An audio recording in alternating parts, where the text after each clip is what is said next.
there's some interesting research that shows that for your mitochondria, the cold exposure can be one of the best things you can do, and especially when it's dark. What cold exposure does is it activates the little nanomotors in your mitochondria, so it literally lets your body emit more light. It's just one more reason to have really enjoyable showers that are super cold. If you're really stressed out, your adrenals are going to be working hard.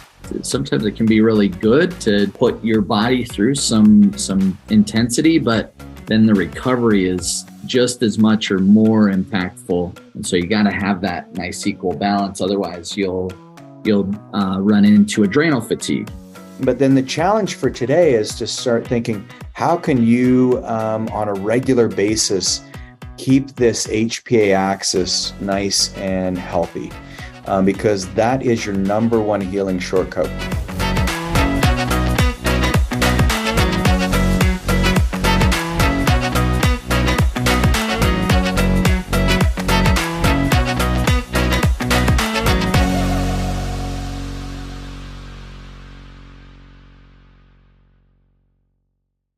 All right. Good day and welcome everybody to the Health Accelerator Challenges. This is your host of the afternoon, Kate Archibald, and I am excited to be here. I got along with me, we got the man himself, Reagan Archibald. Reagan, how's it going today? Good. The man, was there... The man, the myth, the legend, the one and only Reagan. Oh, thank you. Yeah. Archibald. Great. And good to have you back. I've been flying solo on this. And so happy to have you on, Cade. Yeah, excited to be here. We're gonna jump in and have some really, really good times. Olive wants to say hi to everybody. Say hey, everybody. Hey, Olive. Sorry.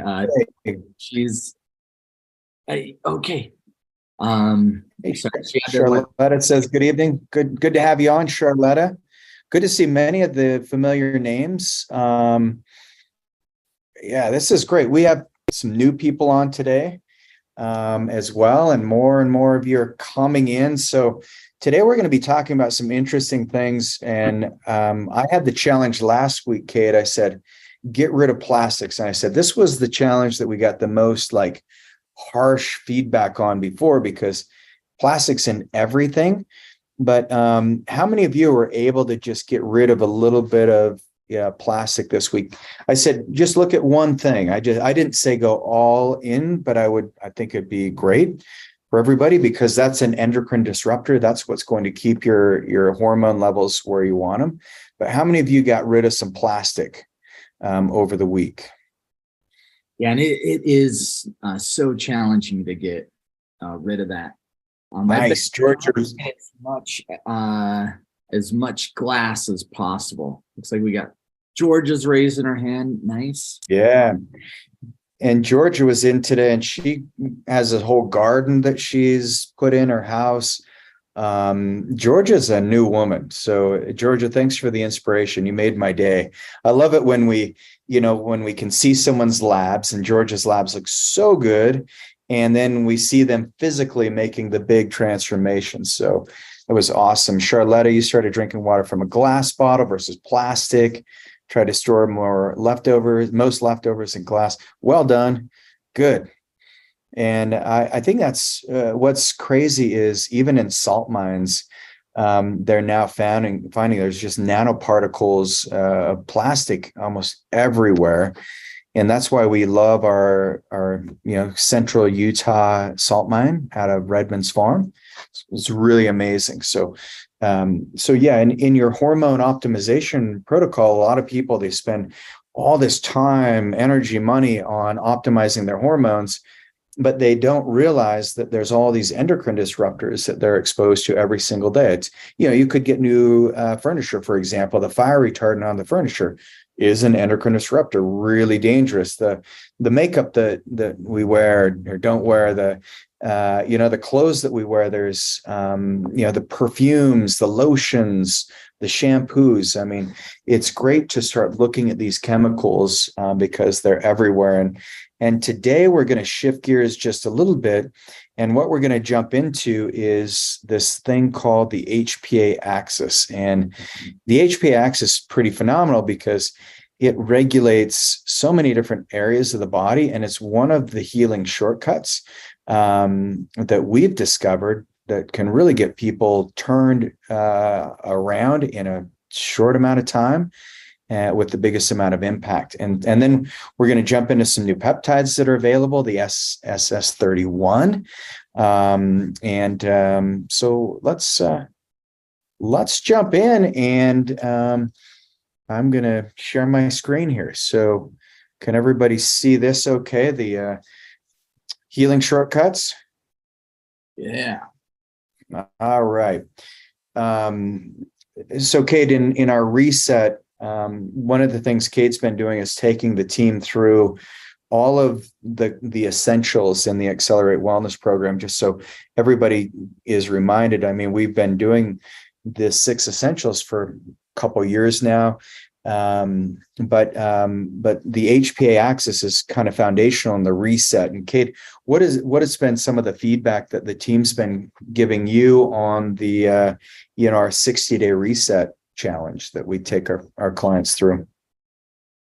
I think some of the feedback has been, it can be super transformational. Sometimes it's a little overwhelming when you kind of stack all of those 6 essentials on top of each other right up front. But what's awesome and amazing is if you just start with one and start adding them in gradually over time. And I think a lot of our clients have already started doing maybe 1 or 2 of those things. And so if we can just add in once a week, it's like game changing. And it's pretty awesome. Yeah, and especially if you just think like, go to bed at 9:30, wake up at 5:30. So not all of you can do that. Some of you have professions that don't allow it. Or get half your body weight in ounces. All these things are really critical. Getting cold exposure, that cold shower is so critical. Or jumping in, just get in a cold bath. Do a cold plunge. It's huge. That actually, there's some interesting research that shows that for your mitochondria, the cold exposure can be one of the best things you can do. And especially when it's dark, I know we're coming into summer if you're in the Northern Hemisphere, but even in the winter, what cold exposure does is it activates the little nanomotors in your mitochondria. So it literally lets your body emit more light.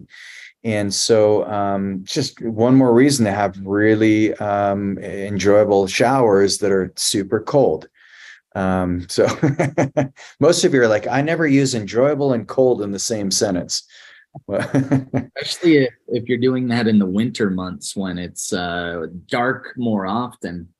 It's definitely a little more of a challenge. But that's the one. I think that's where, and it makes a lot of sense. I haven't heard that. I've heard it helps with mitochondria, but not exactly how.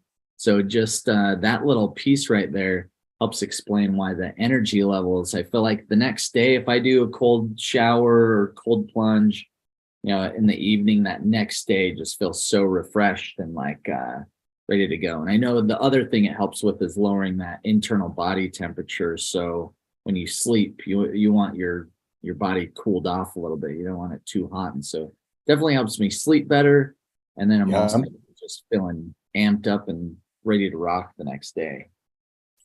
Yeah. And what a lot of doctors miss, what a lot of people miss is the melanin in the body. So I'm a big fan of melanotan, which is a peptide that can make your skin kind of tan.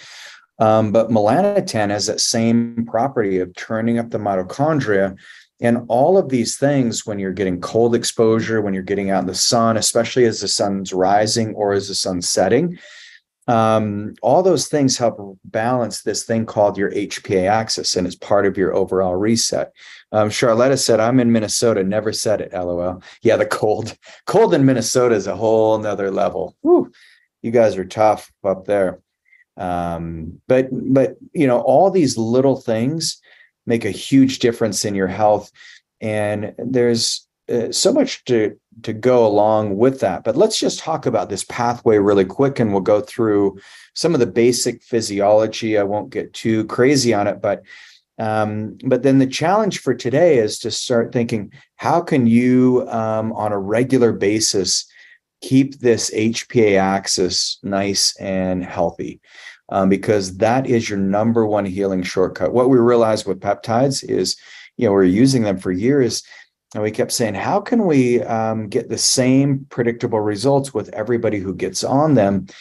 And because it seemed like some people responded really well and other people were just kind of marginal. And I said, man, I don't want to have any marginal outcomes in our programs. I want our clients to be incredibly excited and just very enthusiastic about the program and about the peptides and what they can do.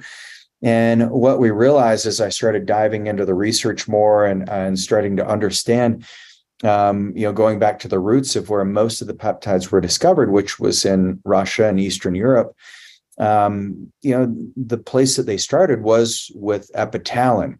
And Epitalon is that HPA axis reset.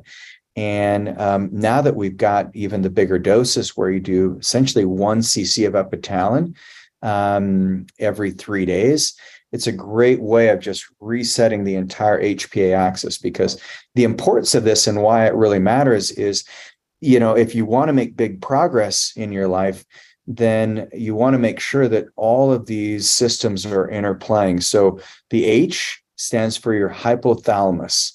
And what the hypothalamus does is it regulates all of the hormones in your entire body. It's like the CEO, and it sees where there's needs because it receives a feedback loop. So it's constantly in communication with your entire bodily systems. The hypothalamus and the pituitary essentially exist right in the center of your brain, and they're the governing body for the communication cycles. And so you can imagine, if your hypothalamus is not working, then the pituitary, which is the one that executes on the plan, that's like that's the operations, and that's what puts all the systems in gear. But the pituitary gland, if it's not receiving a message from the hypothalamus, the body starts to shut down. And if you have ever seen somebody who has a pituitary tumor, either they can get too much secretion of one hormone, like one of my clients right now that we're working with, she unfortunately had a pituitary tumor. And that pituitary tumor caused her to have this massive output of growth hormone. And she was losing all this weight. And then it wasn't until she started getting headaches. After about 3 months, I said, things aren't shifting. And then she had a massive headache. And then that's when the light clicked. And I said, oh, man, you need to get an MRI on your brain. And so that's when we discovered she had a pituitary tumor. And luckily, they've been able to remove it. And so now we're getting her hormones back in gear. But when her body had the big letdown of growth hormone because it was being pushed so hard, then all of a sudden everything went in reverse, and she had to get on, essentially steroids to maintain, she got on some prednisone so that she could maintain that cortisol release, because it wasn't there after that tumor is removed. But now it's about 3 months past the surgery and radiation. She's doing really darn good. But this hypothalamus and pituitary are really important because they connect with another gland called the adrenals. And Kate, what do you know about the adrenals? What's kind of a good summary you could give people? Yeah, so this is your stress gland. So they're little teeny glands that sit on top of your kidneys that help secrete epinephrine, norepinephrine. They're kind of your fight or flight system. And so you got if you're really stressed out, you're gonna really put your adrenals are gonna be working hard. And so that's where stress is not necessarily the worst thing in the world. Sometimes it can be really good to put your body through some intensity, but then the recovery is just as much or more impactful. And so you got to have that nice equal balance. Otherwise, you'll run into adrenal fatigue, where that's where your adrenals just get burned out and they've been too stressed out, and then they're not functioning, not producing cortisol that they need to.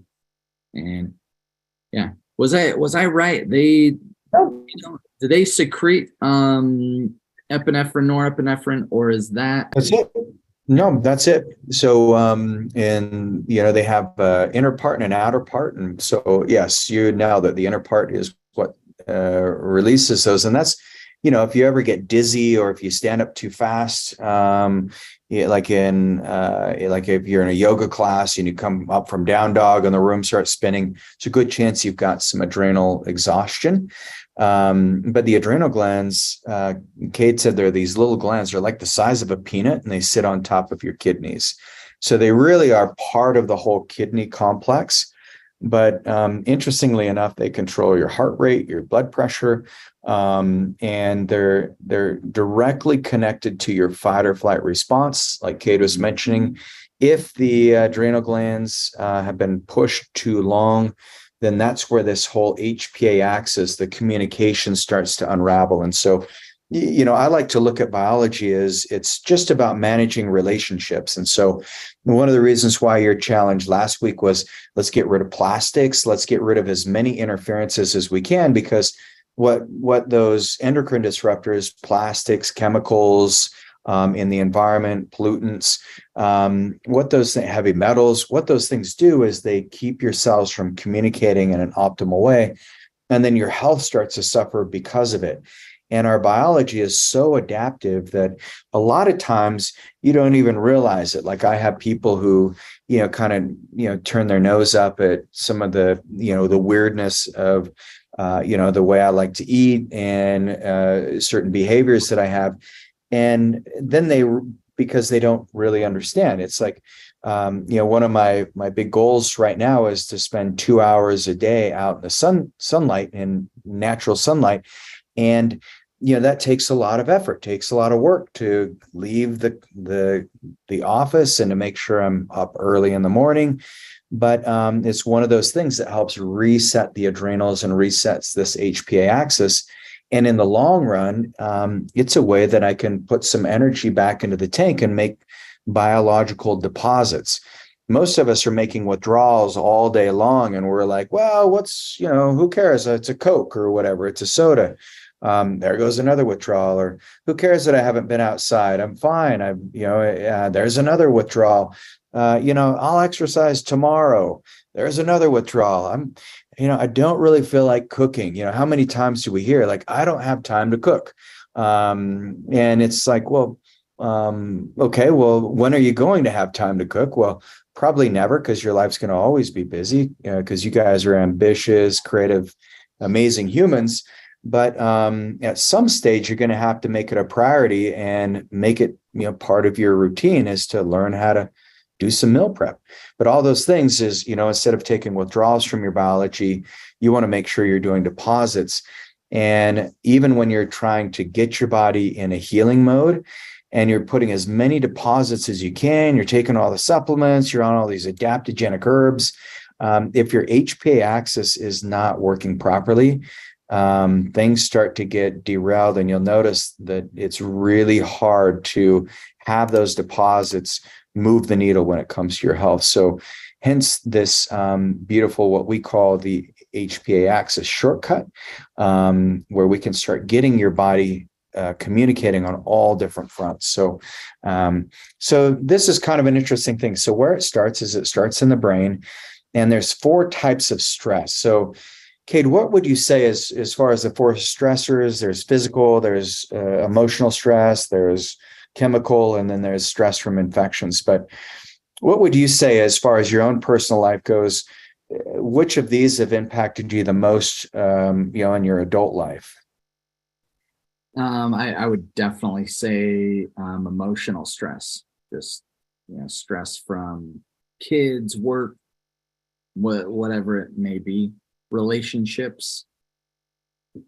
Yep. Yeah, I would say I've kind of leveled off on the physical traumas. Any of those. For a minute. Yeah. Still get a decent amount of injuries, but yeah, trying to keep those to a minimal. But yeah, I would say definitely the emotional stressors is probably the number one thing that I can think of as we get older and older. And I think those are the ones that it's myself included to kind of just like put it to the side. Just like what you're saying with those withdrawals, the biological withdrawals and deposits. I like that concept where it's like I'm gonna get to bed early, wake up early. That's like I'm putting in a nice little deposit. So maybe later on I can take just a small amount out, whether that's eating a Cheeto or whatever. Not that I like Cheetos, but Yeah. but yeah. Yeah. Yeah, I think it's an interesting way of looking, and I think we should use that more. I just thought of it tonight. So That was brilliant. Great thanks. analogy. You guys heard it first, but actually it's an interesting way of looking at things because the withdrawals are like, hey, I want to go push myself really hard mountain biking, or man, like I'm stranded. I've got to walk 10 miles to get home because my car, got a flat tire or whatever it might be. But think of when you need the resiliency. And that's the beautiful thing is, it's the same thing when you look at your financial health is you want to make sure that you've got the deposits going in more than you're withdrawing, so that if there's an emergency, then you've got the funds to handle what you need to not be overwhelmed with stress financially. It's just like same principle biologically is you never know when the next stressor is going to hit. And so this is where the hypothalamic pituitary adrenal axis, or the HPA axis, is the fundamental piece where every single person who starts the program with us, we get you focused on resetting this axis so that we're actually putting this beautiful amount of withdrawals in your biology. So let's talk about this a little more. So HPA axis, it starts in the brain, and your hypothalamus secretes what's called a cortico-releasing hormone. And that's when stress hits, and that's what causes your adrenal glands to release cortisol. And this cortico-releasing hormone, or CRH, directly inhibits TSH, which is your thyroid stimulating hormone, and TRH, which is your thyroid releasing hormone. And what that does is it stops the conversion of T4 to T3. So if you think about if you have any issues with your thyroid, one of the areas that we always go up to first is we work on the HPA axis. And yes, you can throw thyroid hormones at it, and that's fine. But the real question you want to ask is, why is my thyroid underperforming? And this is where we found that very rare, maybe 5 to 10% of the time, where it's a true hypothyroid condition. The other 95% of the time, it's from other mechanisms going on in your body where the communication breakdown is happening in the brain to the adrenals, or it's from cortisol, or it could be in the gut or the liver, not breaking these molecules down. So yeah, the real question is, why is it there in the first place? Oh, I found out I have high blood pressure. Okay. Well, there's medications you can take to work on your high blood pressure. It doesn't fix it, but it at least manages it. But maybe the better question is, why is it there in the first place? And that's what we're talking about today. And even this whole axis being dysregulated can also cause blood pressure to be dysregulated as well. So interesting. So thyroid issues. So thyroid and stress. If any of you, how many of you have ever noticed that, for those of you who have thyroid issues, you've noticed when your stress is higher, your thyroid doesn't function as well. Or even when your stress is higher, you just don't feel as good metabolically. Like you just feel like, man, you don't want to exercise. It's harder to get outside. I don't know. How's that for you, kid? When you have high levels of stress, Do you feel like exercise? Are you someone who like, do you feel like I got to go exercise to release it, or what's it like for you? Um, yeah, usually I feel like I need to go do something, have like a release. But if I'm like really worn down, tired, so let's say I don't get sleep and then I get stressed, like I deal with more stress throughout the day, then it's like I want to snack and I want to nap, or like I want to like veg out. And I think that's where I, that's probably a little more a lot more toxic than I feel like if I get, decent amount of emotional stress throughout the day and then I go work out or exercise, I like can blow off steam and I just feel so much better. But it's Yeah. like the sleep component is really where you can like jack yourself up pretty bad. Yeah, big time. And yeah, because that's the thing. Stress disrupts your sleep, and then you wake up the next day, and that's where it's really hard to get the momentum going. If it's after like a day and you can go exercise at night, I find that's the most therapeutic thing that I can ever do is jump on the mountain bike or go for a run, do some rucking. It's huge. Yeah, Charletta said, I'm uninspired to do anything above the bare minimum when stressed. Yeah. And I think that's, Very true. yeah, that's so darn true. Um, so the other thing that happens is when this cortico releasing hormone, it inhibits or it stops the production of gonadotropin. So one of the reasons why your hormones, if you look and you're like, why is my testosterone so low? Like I had a 40-year-old client today. We're reading his blood labs. I'm like, your testosterone is 300, and it's so low, and you're leaving so much energy on the table. And this guy's a computer engineer, very busy, but he forgot to make some deposits in his health throughout his, the last decade of him really pushing himself. He's got 3 young kids. And now he just, he's basically, he told me he feels like a 70-year-old man. He has no libido. He doesn't really, he's got low grade depression. He's just really feeling stuck. And he feels like he's just chronically stressed. And so when I said, hey, one of the peptides we're going to be using to help remind your body to create testosterone is gonadorelin. So gonadorelin also works on the gonadotropin pathway. So once again, peptides are reminding your body how to communicate again. It's like putting in a great therapist right into your body and cleaning up the communication from system to system, cell to cell. Even the bioregulators are like, going right into the tissue structure itself and activating it. So many of the times, when we work on fertility or when we work on libido, the very first thing we do, reset the HPA axis. We want to work on the gut. What do? Reset the HPA axis, because that's the same pathway that impacts your vagus nerve, that can also disrupt your digestive system. So the other thing that happens when you have this, cortisol dysregulation is your body goes into a catabolic state. And what that means is your body starts breaking down its own proteins. And it does that usually from the legs and the butt. And so you see this all the time where people are, they just end up with the big belly and skinny legs and kind of like, you're like, wow, it looks like there's no leg mass. They're like on stilts. And that's because there's this chronic cortisol dysregulation, and it's called gluconeogenesis. So even if you're not eating sugar, you can still have high blood sugar dysregulation, because your cortisol demands sugar. And so anytime the body senses, the liver specifically senses, oh, there's high cortisol or cortisol's low, we need more sugar so that there's energy to either create more cortisol or to handle the stress response, running or fighting or fleeing. And then the liver goes into this process called gluconeogenesis, where it just spits out sugar into the bloodstream.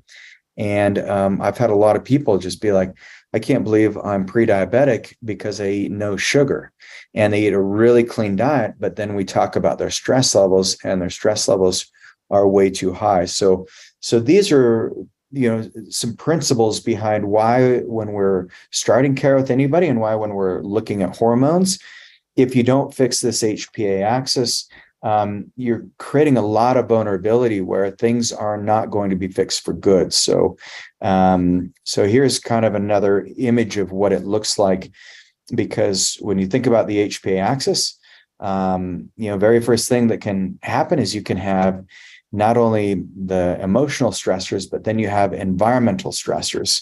And what the environmental stressors do is now the brain has no idea what message is being sent, because you have what's called this negative feedback loop, where the body senses like, okay, Cade, if it's you, your body says, hey, I need more testosterone.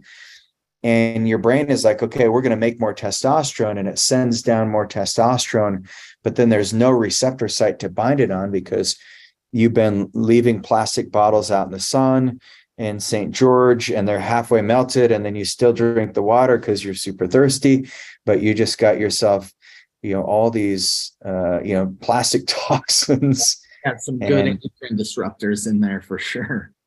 Yes. And then the testosterone is like, well, there's nowhere to go. And so then it jams up the liver, because your liver has to take those and unconjugate those and try to recycle them. And your liver is already busy and it's stressed. So it's like, just go hang out in a fat cell. So let's just make Cade's midsection a little bigger. And so then, you see your midsection expand, and then you're like, what's going on? And I just need more hormones. And so then you get on testosterone replacement, but you haven't done the detoxification work.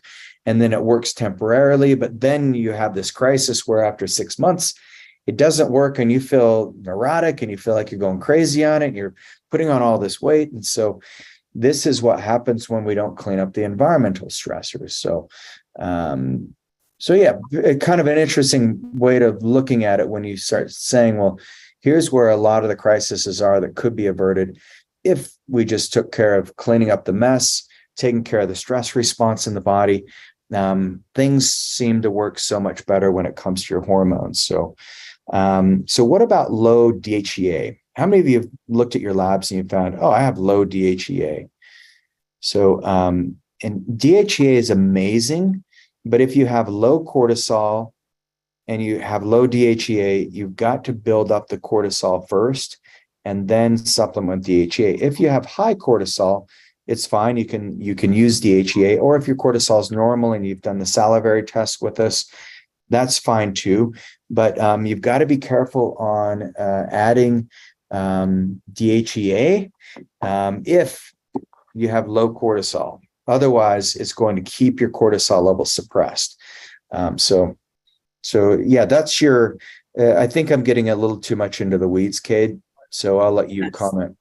Yeah, I think that's interesting concept. So if your cortisol is normalized, supplementing DHEA, no problem. But if your cortisol is not regulated, if it's flatlined or too high, you got to get that normalized before DHEA is even worse. Indicated.